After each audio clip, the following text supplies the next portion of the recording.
and welcome back to my channel. Today I'm going to show you some tips and tricks that you need to know before you go skiing or snowboarding. I'm going to show you what I recommend you pack and what I think you need so that way you have the time of your lives. My husband and I just got back from Vail, Colorado and Beaver Creek, and we had so much fun. It was such a great getaway, and it's the most fun you'll ever have, but it is different than probably where you're from. So I'm going to show you some things that I would recommend that you pack so that way you're fully prepared when you go on your trip.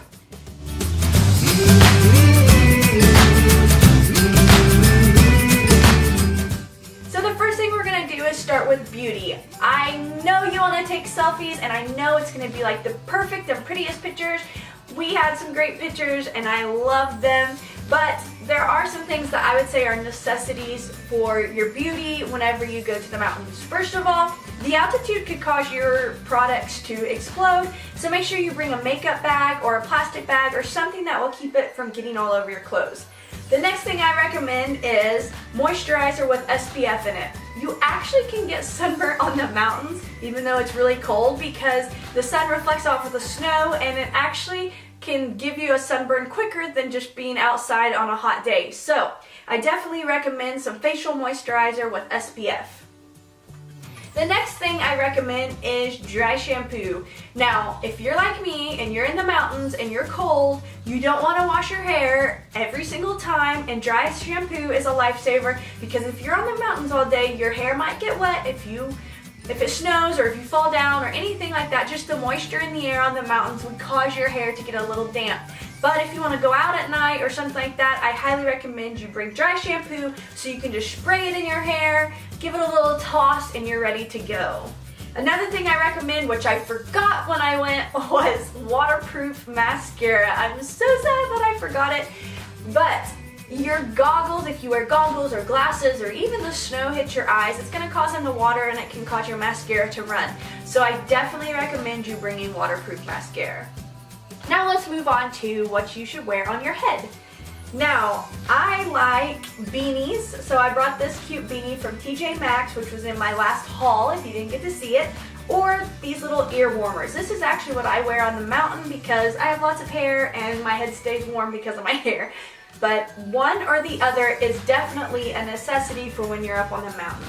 The next thing we should move on to is protecting your eyes. Now, I recommend buying goggles. I have these goggles and I love them and they're cute, and I actually think these are kids ones, but I definitely recommend you buying goggles if you can, because the snow, and even if it's not snowing, there is wind on the mountain and it will hit your eyes and cause them to water, and then you can't see going down the mountain. So I definitely recommend you buying goggles. If you don't have goggles, I totally understand. Then bring sunglasses for sure, because the sunglasses can protect your eyes from the wind as well. And moving on to our neck and our face. Now I have this total face protector, which I've actually worn once, and it actually goes around like this. Like this. And it covers your nose and your cheeks. I think you'll be amazed on how cold your face actually gets up on the mountain. Even if it's not cold in the town, like down below where you're staying, when you get to the top of the mountain, it is very cold, so you'll want to protect your face. The last trip that we went on, I actually didn't have to wear this because it wasn't that cold, but I did wear this neck protector all the time. And I love these neck protectors. You can buy them at any ski store. I bet you could buy them on Amazon. And they're actually made for snow skiing, and they're perfect because they just wrap around your head and they protect your neck. And if you get too cold, you can put it up above your nose like this, and it just protects your face. And I wore it the whole entire time and was so glad that I brought it. Let's move on to what I recommend you wearing. So first, let's start off with gloves. Please invest in a pair of ski gloves. They are a necessity. Your hands are probably one of the things that will get the coldest the fastest. And yes, a good pair of gloves is gonna make it or break it for you on the mountain. So I definitely recommend a good pair of ski gloves.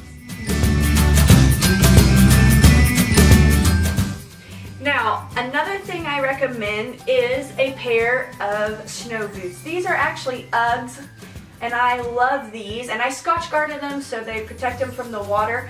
But a good pair of shoes in the mountains is what you need, because even if you come down from the mountain and decide to go out that night or go out to eat or anything like that, you want a pair of shoes that are okay to walk through the snow and not freeze your foot. So definitely recommend a good pair of snow boots. Now, also speaking of feet, you want to make sure you have a good pair of socks. I recommend wool socks.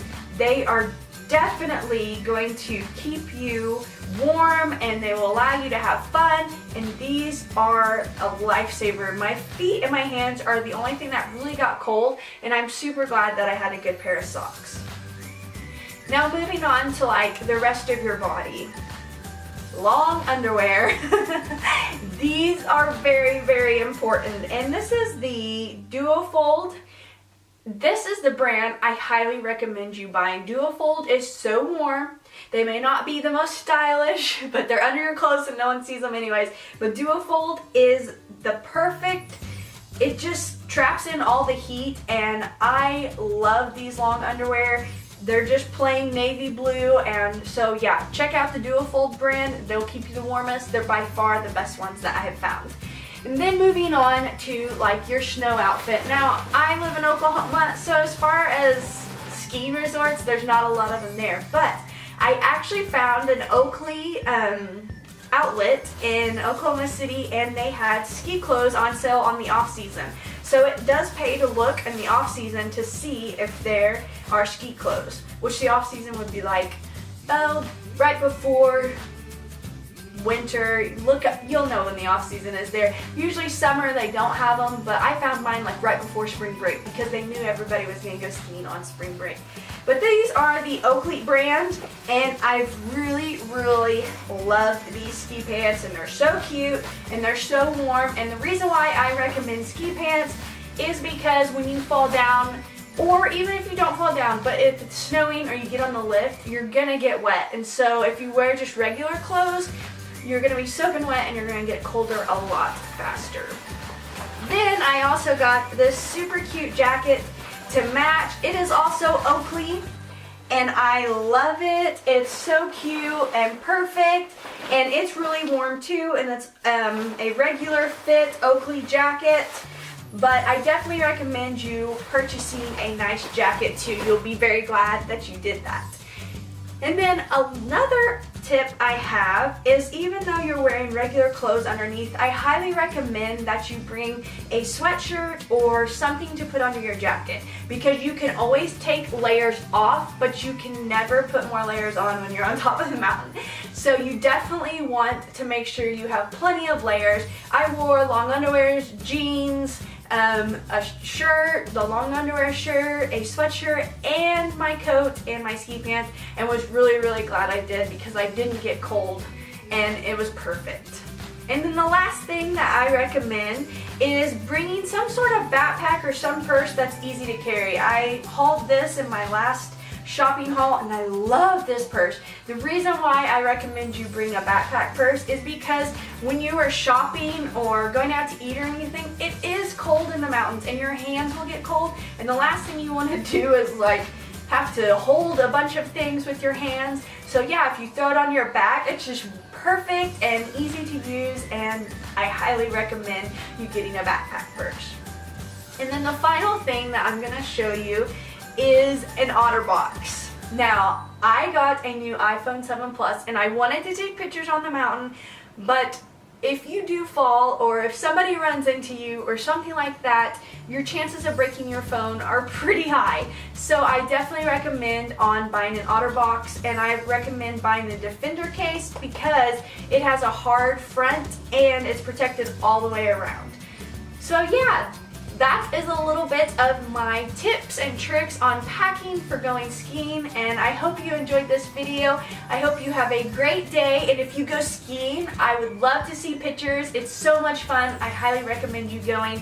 We had lots and lots of fun. So have a good day and love you lots.